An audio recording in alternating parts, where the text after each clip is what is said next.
का प्रभु यीशु मसीह के नाम में स्वागत करता हूं और सभी को जय मसीह की। हम पिछले काफ़ी दिनों से एक विषय सीखते आ रहे हैं कि धन्य कौन है। आइए उसी विषय में हम आगे बढ़ते हैं। आइए सर झुकाएं, प्रार्थना करें।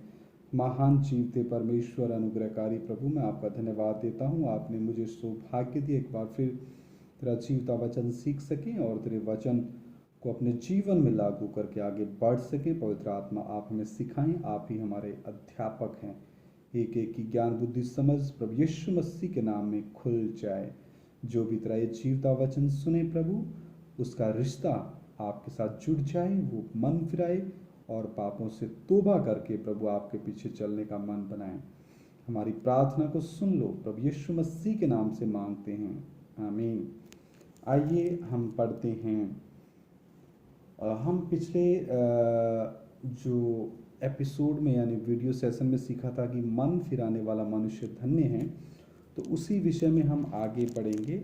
आइए मेरे साथ निकाले दूसरा तीमुथियुस 2 अध्याय और उसका मैं 23, 24, 25, 26 वचन पढ़ूंगा। दूसरा तीमुथियुस 2 अध्याय 23, 24, 25, 26। पर मूर्खता और अविद्या के विवादों से अलग रहे, क्योंकि तू जानता है कि इनसे झगड़े उत्पन्न होते हैं। तो यहाँ पर लिखा मूर्खता। तो मेरे प्रिय भाइयों बहनों, मूर्खता से भी हमने मन फिराना है और अविद्या के विवादों से अलग रहे, जिनका इस पवित्र शास्त्र से कोई लेना देना नहीं है। उन वाद विवादों से मन फिराने वाला और अलग रहने वाला भी धन्य है, क्योंकि इनसे क्या उत्पन्न होते हैं? झगड़े उत्पन्न होते हैं। आगे प्रभु के दास के लिए क्या लिखा है? प्रभु के दास को झगड़ालू नहीं होना चाहिए, तो जो झगड़ा नहीं करता वो भी धन्य प्रभु का सेवक है। पर वह सबके साथ कोमल और शिक्षा में निपुण और सहनशील हो। तो जो सबके साथ कोमल व्यवहार करता है वो धन्य है। जो शिक्षा में निपुण है यानी परमेश्वर के वचन को अच्छी रीति से पवित्र आत्मा के द्वारा सीखा है, प्रभु के सीनियर दासों के द्वारा अपने अगुओं के चरणों में बैठ करके प्रेरितों की शिक्षा ली है, वो मनुष्य धन्य है। और जो सहनशील है यानी उसके अंदर एक सहनशीलता है, उसके अंदर संयम है, उसके अंदर धैर्य है, ऐसा मनुष्य भी क्या है? ऐसा मनुष्य क्या है? धन्य है। और 25 वचन भी मैं पढ़ना चाहूँगा, 25-26। वह विरोधियों को नम्रता से समझाए। तो जो विरोधियों को हलीमी यानी हलीम होकर के, नम्र होकर के, दीन होकर के, शांत होकर के और होश हवास में रह करके परमेश्वर के वचन के बारे में बताए, तो जरूर परमेश्वर उस भाई या बहन के विवेक के द्वारा बातें करता है और परमेश्वर के वचन को सुनने का उसका मन हो जाता है। ऐसा पवित्र आत्मा होने देता है, क्योंकि पवित्र आत्मा के फल उस प्रभु के दास के द्वारा प्रकट होते हैं। तो ऐसा मनुष्य भी क्या है? धन्य है। आगे लिखा है, क्या जाने परमेश्वर उन्हें यानी विरोधियों को मन फिराव का मन दे कि वे भी सत्य को पहचाने। यानी कि अगर हम ऐसा स्वभाव रखेंगे तो ही विरोधियों का मन बदलेगा और वो सत्य को जानेंगे। यूहन्ना 8:32 में लिखा है, जब तुम सत्य को जानोगे तो सत्य ही तुम्हें क्या करेगा? आजाद करेगा। और सत्य कौन है? यूहन्ना रचित सुसमाचार 14 अध्याय का 6 वचन में प्रभु यीशु मसीह कहता है, मार्ग, सच्चाई और जीवन मैं हूं। तो यूहन्ना 14 का 6 के अनुसार मार्ग, सत्य और जीवन जब प्रभु यीशु मसीह है, उसके बारे में उस भाई और बहन को जानने को मिलेगा, तो किसकी तरफ आगे बढ़ेगा? उद्धार की तरफ बढ़ेगा। तो आगे लिखा है, फिर वो सत्य को पहचानेगा। यदि इस रीति से हम यानी जो भी प्रभु की सेवा में हैं, ऐसा हम व्यवहार रखते हैं, तो वो सब धन्य हैं। आगे 26 आयत, और उसके द्वारा उसकी इच्छा पूरी करने के लिए सचेत होकर शैतान के फंदे से छूट जाए। ऐसा करने से ही अन्य जाति भाई और बहन किससे छूटेंगे? शैतान के फंदे से छूटेंगे। उस शैतान के साम्राज्य से निकल के परमेश्वर के साम्राज्य में क्या करेंगे? प्रवेश करेंगे। वो अंधकार से निकल के ज्योति में प्रवेश करेंगे। इसके अलावा कोई दूसरा रास्ता है नहीं। दूसरा तीमुथियुस तीसरा अध्याय 1 से 5।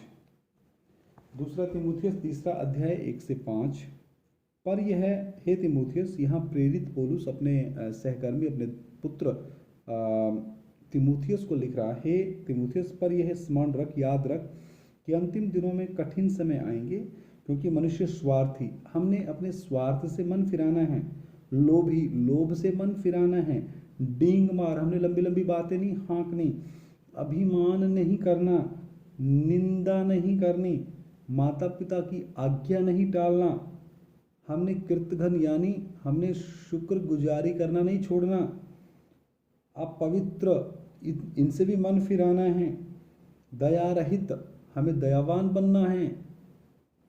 अगर हम दयावान नहीं हैं तो इनसे मन फिराइए, दयावान बनिए। आगे लिखा क्षमा रहित, इससे मन फिराना है, हमने क्षमा करने वाला बनना है।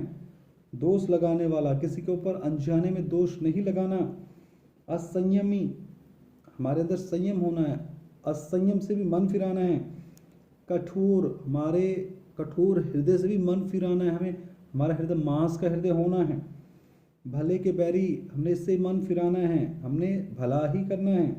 विश्वासघाती, हमने इससे भी मन फिराना है। ढीठ, अपने ढीठपन से भी हमने मन फिराना है। घमंडी, हमने घमंड नहीं करना, इससे मन फिराना है। और परमेश्वर के नहीं वरन सुख विलास ही के चाहने वाले होंगे, हमने अपने सुख विलास से भी मन फिराना है। हमने खुले रास्ते को छोड़ के तंग रास्ते में आना है, अपनी खुशी से, अपनी मर्जी से आना है। आगे लिखा है, वे भक्ति का भेष तो धरेंगे पर उसकी शक्ति को ना मानेंगे। ऐसों से परे रहना, इन सारी बातों से मन फिराना है मेरे प्रियो, केवल वो ही मनुष्य फिर धन्य होगा। दूसरा तीमुथियुस 4:3-4, क्योंकि ऐसा समय आएगा, कैसा समय, जब लोग खरा उपदेश ना सह सकेंगे, तो जो खरे उपदेश को सहता है, सुनता है और उसको अपने जीवन में लागू करता है, वो भाई या बहन धन्य है। आगे, पर कानों की खुजली के कारण, किसकी? कानों की खुजली के कारण अपनी अभिलाषाओं के अनुसार अपने लिए बहुत से उपदेशक बटोर लेंगे।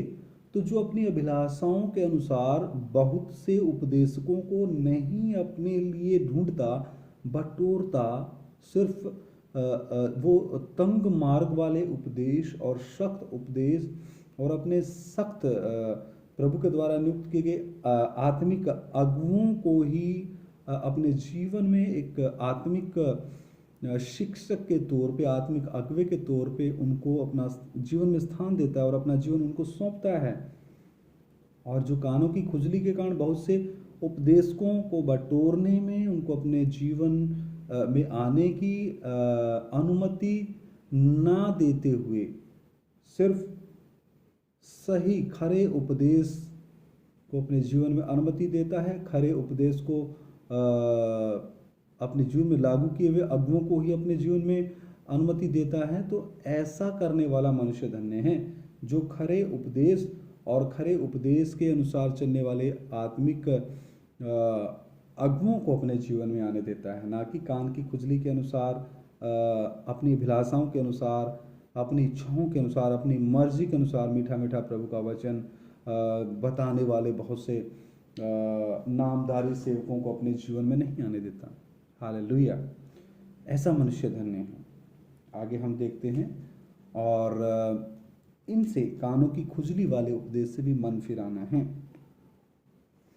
आगे देखते हैं तीतुस 3 अध्याय और उसका 2 वचन। किसी को बदनाम ना करें। वचन कहता है किसी को बदनाम ना करें बिना कोई बात के। तो ना बदनाम करने वाला भी क्या है? धन्य है। झगड़ालू ना हो, झगड़ा ना करने वाला मनुष्य भी धन्य है। पर कोमल स्वभाव के हो, तो कोमल स्वभाव रखने वाला मनुष्य भी धन्य है। और सब मनुष्यों के साथ बड़ी नम्रता के साथ रहें। तो पूरे संसार में अन्य जातियों के बीच में भी बड़ी नम्रता के साथ, दीनता के साथ, हलीम रह करके जो चलता है प्रभु का विश्वासी दास या सेवक, परमेश्वर का वचन उसको धन्य कहता है। हालेलुया। क्यों सवाल है क्यों हमने ऐसा नहीं करना, क्योंकि हम भी एक दिन ऐसे ही थे। हम भी एक दिन क्या थे, बदनाम करते थे, झगड़ालू थे, हमारा कठोर स्वभाव था, हम हर जगह हर समय लड़ाई के लिए तैयार रहते थे। इसलिए प्रभु ने हमें अंधकार के राज्य से निकाला है और परमेश्वर के प्रिय पुत्र के राज्य में प्रवेश कराया है। तो अब हमने अंधकार के कामों को अपने जीवन में फिर से लागू नहीं करना। उस पुराने मनुष्यत्व को हमने उतार दिया है, नए मनुष्यत्व को, प्रभु यीशु मसीह को हमने पहन लिया है। तो दिन प्रतिदिन परमेश्वर के वचन, प्रार्थना, संगति, पवित्र आत्मा के द्वारा और प्रभु यीशु मसीह के लहू के द्वारा हमें जो शुद्ध किया गया है, पवित्र किया गया है, हमने परमेश्वर की धार्मिकता का वस्त्र पहना है। गलातियों की पत्री के अनुसार हमने मसीह यीशु को पहन लिया है। तो अब हमारा जो चाल चलन है, अब हमारे मन के नए हो जाने के द्वारा वो बदलता जाए। हमें इस रीति से प्रभु के पीछे चलना है जैसे मुर्दों में से जी उठों के समान। हालेलुया।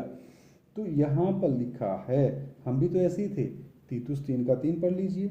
मैं भी ऐसा ही था, क्योंकि हम भी पहले निर्बुद्धि, मैं भी निर्बुद्धि था, और आज्ञा ना मानने वाले मैं भी आज्ञा नहीं मानता था, और भ्रम में पड़े हुए मैं बहुत से भ्रम में पड़ा हुआ था। जहाँ मुझे जो बोलता था कि यही परमेश्वर है, वही मन्नत पूरी करेगा, तो हम क्या क्या नहीं करते थे, सब कुछ चढ़ाते थे।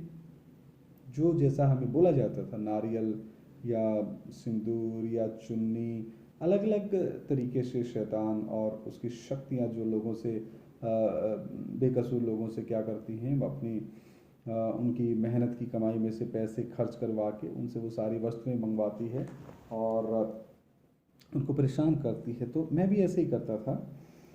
आगे लिखा है, भ्रम में पड़े हुए और विभिन्न प्रकार की अभिलाषाओं और सुख विलास के दासत्व में थे, मैं भी ऐसा ही था। और मैं वैर भाव रखता था और डहा करने में जीवन व्यतीत करते थे। मेरे अंदर बदले की भावना रहती थी और घृणित थे एक दूसरे से, घृणा की दृष्टि से भी हम अपने अंदर ऐसी गंदगी रखते थे और एक दूसरे से बैर रखते थे। ये मेरे जीवन में सब कुछ था। लेकिन प्रभु यीशु मसीह ने इन सारी गंदगियों को निकाला मेरे प्रियो। और भी जो गंदगियां कहीं ना कहीं कोने में छिपी हैं, जो जो हम परमेश्वर के वचन को सीखते जाते हैं, पवित्र आत्मा की आग उन एक एक अंदर छुपे हुए कोनों में से उनको जलाती हैं। जब हमें पवित्र आत्मा हमारे पापों के बारे में कायल करती है, तो वो सारी गंदगी हमें याद आती है। फिर अंदर एक आत्मा में एक भूख और प्यास बढ़ती कि जल्द से जल्द पवित्र आत्मा आप इनकी सारी गंदगियों को, कचरे को जलाइए और मुझे शुद्ध कीजिए। प्रभु यीशु मसीह अपने पवित्र लहू से मुझे शुद्ध कीजिए, मुझे अपनी धार्मिकता में और आगे बढ़ाइए, अपनी पवित्रताई में आगे बढ़ाइए और मुझे अपने लहू से धो के शुद्ध कीजिए। पवित्र आत्मा आप मेरी सारी गंदगी को जलाइए। हालेलुया। तो ऐसा जो मेरा पुराना जीवन था, ऐसे जीवन वाले मनुष्य भाई बहन धन्य नहीं है, जिन्होंने नया जन्म पाया है, जिन्होंने मन फिराया है, जितने प्रभु यीशु मसीह के पुत्र होने का हक पाए हैं, वो धन्य हैं। तो यहाँ पर ये वचन हमारे पुराने जीवन के बारे में हमें बताता है कि हमारा एक एक का जीवन ऐसा ही था। एक वचन और पढ़ के हम प्रार्थना करेंगे। पहला थिस्सलुनीकियों 2:12, पहला थिस्सलुनीकियों 2 अध्याय और उसका मैं 12 आयत पढ़ना चाहूँगा। कि तुम्हारा चाल चलन परमेश्वर के योग्य हो, जो तुम्हें अपने राज्य और महिमा में बुलाता है। तो अभी जब हमने नया जन्म पाया है, हम नई सृष्टि बन गए हैं और मसीह यीशु को हमने पहन लिया है, पिता पुत्र पवित्र आत्मा के नाम में हमने बपतिस्मा लिया है, तो अब हमारा क्या कर्तव्य है? हमारा अब चाल चलन परमेश्वर के योग्य हो, परमेश्वर को पसंद आए। जो यानी परमेश्वर तुम्हें यानी मुझे भी और आपको भी, जो इस वीडियो को मेरे भाई और बहनों, चाहे किसी भी धर्म जाति बिरादरी से आप हों, आप सुन रहे हो, देख रहे हो, आपको भी अपने राज्य और महिमा में बुलाता है। तो मेरे प्रियो, आपको भी परमेश्वर आज एक बुलाहट दे रहा है कि आज आप भी परमेश्वर के राज्य में आ सकते हैं। आपको मौका है, क्योंकि प्रभु यीशु मसीह जीवता परमेश्वर है, देहधारी परमेश्वर है। उसने संपूर्ण मानव जाति के पाप और श्रापों के लिए अपने आप को बलिदान किया, क्रूस पे जान दी, तीसरे दिन मुर्दों में से जी उठे। इसलिए यूहन्ना 3:16 कहता है, परमेश्वर ने जगत से ऐसा प्रेम किया कि अपना इकलौता पुत्र जगत के लिए दे दिया, ताकि जो कोई उसके ऊपर ईमान लाए वो नाश ना हो बल्कि अनंत जीवन पाए। तो मेरे प्रिय भाइयों बहनों, ये मौका सभी को है। ये धर्म, जाति, बिरादरियां ये लोगों ने बनाई हैं पाप के कारण, और पाप का जो परमेश्वर है वो शैतान है, और शैतान ने संसार के लोगों की बुद्धि को अंधा कर दिया है। 2 कुरिन्थियों 4:4, ताकि जो परमेश्वर का प्रतिरूप है मसीह यीशु, उसकी खुशखबरी का सुसमाचार, यानी ये परमेश्वर का वचन का प्रकाशन उनके ऊपर ना चमके। क्यों? क्योंकि 1 यूहन्ना 5:19 स्पष्ट कहता है, सारा संसार दुष्ट के वश में पड़ा है। वचन में लिखा है, हम जानते हैं कि हम परमेश्वर से हैं, और सारा संसार दुष्ट के वश में पड़ा, यानी शैतान के वश में पड़ा है। तो मेरे प्रिय भाइयों बहनों, इसके राज्य से निकलिए और परमेश्वर के राज्य में आइए। परमेश्वर मसीह को अपना प्रभु, मुक्तिदाता, उद्धारकर्ता करके ग्रहण कीजिए, और आप अनंत काल का जीवन प्राप्त कीजिए। आइए अपनी आंखें बंद करें, सर झुकाएं, प्रार्थना करते हैं। महान जीवते पिता परमेश्वर, मैं आपका धन्यवाद करता हूँ थोड़ी देर तेरा जीवता वचन सीखने के लिए आपने कृपा दिया, और गहराई से आप सिखाएं, हम घटते जाएं। और प्रभु मैं प्रार्थना करता हूँ, जो भी भाई बहन भारतवर्ष के हैं या अलग अलग देशों के हैं, जो इस भाषा को समझते हैं, जो भी भाई बहन इस वीडियो को सुने देखे, पवित्र आत्मा आप उनसे बात करें, और आप उनको उनके पापों के बारे में कायल करें। हमारी प्रार्थना को सुन लो, प्रभु यीशु मसीह के नाम से मांगते हैं, आमीन। सभी को जय मसीह की। मारानाथा।